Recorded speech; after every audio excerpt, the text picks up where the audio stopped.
Assalamualaikum warahmatullahi wabarakatuh. Ketemu lagi dengan Ibu Tria. Ini di pembahasan soal uji kompetensi yang part ke-7 ya.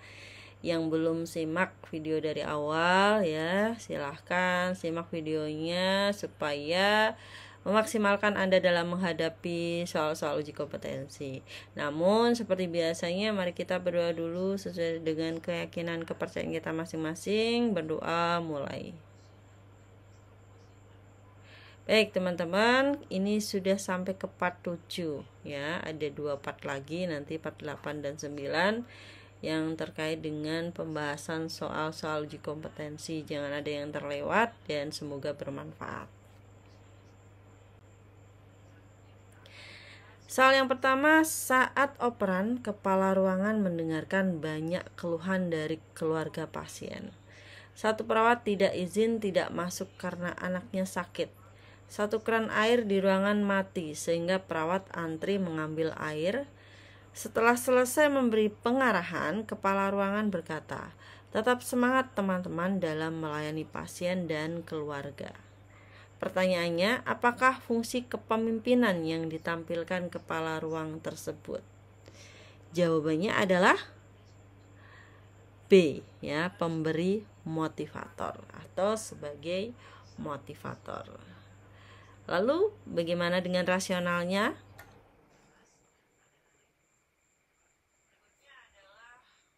Jadi ini rasionalnya ya, motivator itu adalah untuk memberikan semangat atau support kepada staff.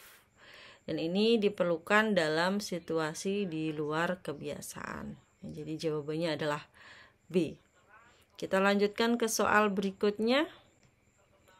Seorang nurse penanggung jawab shift dinas sore memasuki kamar 6, 7, dan 8 untuk memastikan semua rencana asuhan keperawatan yang dilakukan oleh perawat pelaksana berjalan dengan baik.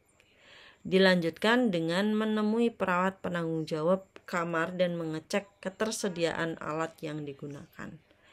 Apakah fungsi manajemen yang dilakukan nurse penanggung jawab shift tersebut?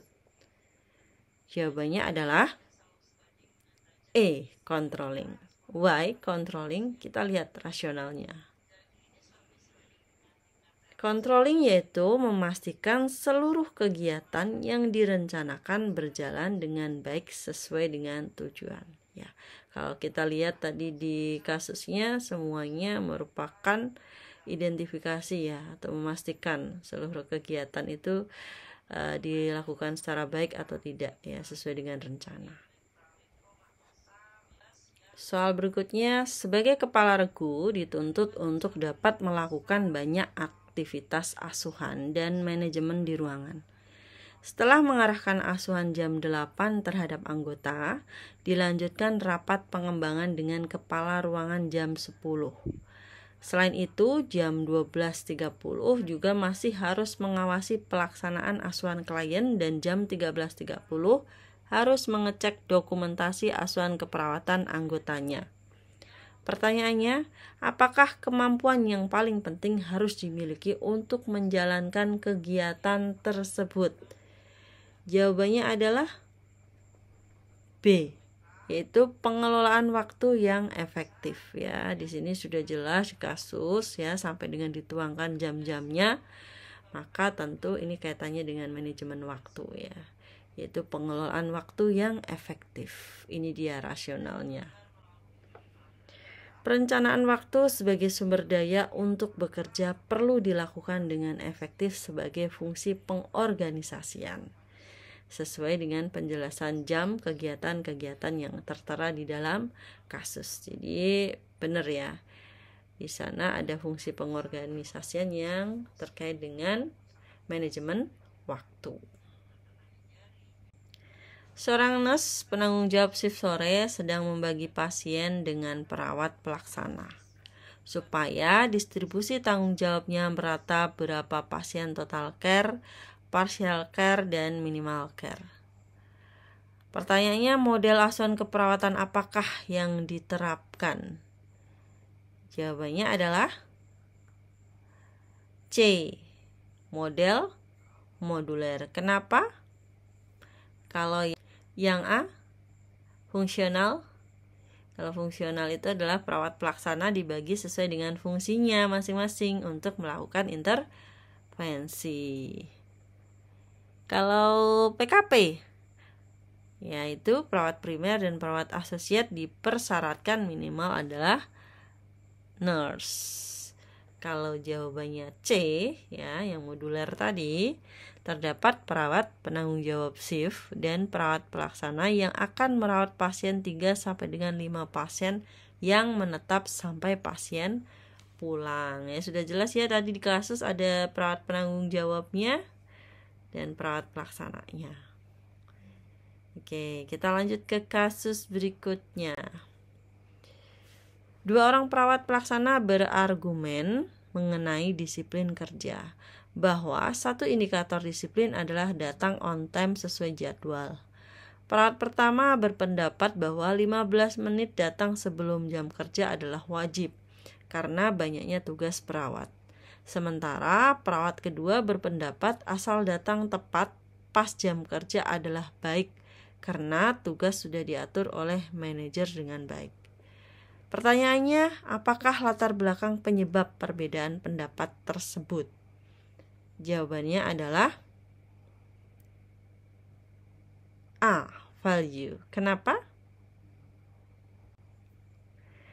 Kenapa? Ya, ini dia. A. Nilai-nilai yang diyakini kebenarannya oleh seseorang akan dibawa dalam pekerjaan. Jadi makanya tadi punya pendapat masing-masing ya, terkait dengan datang yang namanya tepat waktu itu yang seperti apa gitu ya. Datang yang 15 menit lebih awal itu wajib gitu. Jadi mereka punya pendapat atau nilai-nilai keyakinan masing-masing. Lalu soal berikutnya, seorang ketua tim memimpin diskusi cara mencegah dan menurunkan angka kejadian flebitis. Artinya di dalam suatu ruangan ini ada kejadian flebitis ya yang meningkat, dan akhirnya dilakukan diskusi pencegahan dan menurunkan angka kejadian flebitis. Setelah selesai diskusi, ketua tim mendampingi perawat pelaksana dan menyampaikan SOP yang wajib dilaksanakan. Apakah gaya kepemimpinan yang diterapkan? Jawabannya adalah C. Demokratis. Kenapa? Mari kita lihat rasionalnya. Selalu menghargai pendapat staf dan meminta pendapat staf sebelum membuat keputusan. Itu merupakan pemimpin yang demokratis. Kalau yang A, yang otoriter, diterapkan dalam situasi kritis dan memberikan instruksi. Tidak ya. Kalau ini kan dia ada diskusi ya, mulai dari bagaimana penanganannya, pencegahannya, sampai dengan menjelaskan SOP-nya, sampai dengan mendampingi, maka sifat dari pemimpin ini adalah demokratis ya.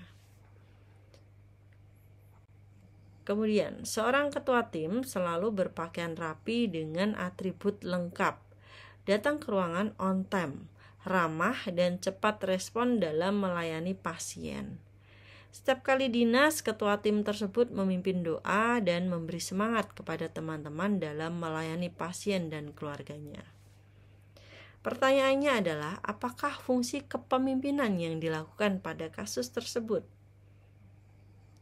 Jawabannya adalah E, sebagai model peran. Ini rasionalnya ya teman-teman ya. Tadi jawabannya adalah sebagai model peran ya. Memang benar bahwa di dalam kasus itu ketua timnya itu memberikan contoh atau tauladan ya, melalui perilakunya sehari-hari, mulai dengan berpakaian rapi, dengan atributnya ya, ramah, sopan, datang on time, kemudian memperlakukan timnya dengan sebaik-baiknya ya. Jadi dia berupaya menjadi model peran supaya dicontoh oleh tim-timnya dan bisa menjadi suri tauladan untuk timnya.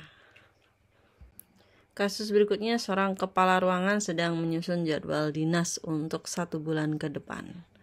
Setelah jadwal dinas selesai disusun, ia mengumpulkan 4 orang perawat pelaksana lalu mengatakan kepada mereka supaya hemat menggunakan tisu cuci tangan dan kasa dalam merawat luka. Apakah fungsi manajemen yang dilakukan pada kasus tersebut?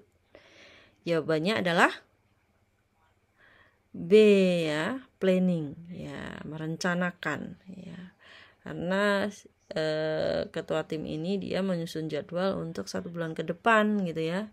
Kemudian dia juga menyampaikan kepada 4 orang perawat untuk hemat menggunakan tisu dan juga kasa dalam merawat luka ya. Jadi ini untuk tindakan-tindakan yang akan dijalankan. Jadi masuk dalam kategori planning ya, melakukan perencanaan untuk kegiatan yang akan dilaksanakan ya. Oke teman-teman, ini merupakan slide terakhir atau soal terakhir ya, semoga bermanfaat. Jangan lupa subscribe, like, and share. Semoga bermanfaat, semoga dimudahkan. Saya akhiri, wassalamualaikum warahmatullahi wabarakatuh.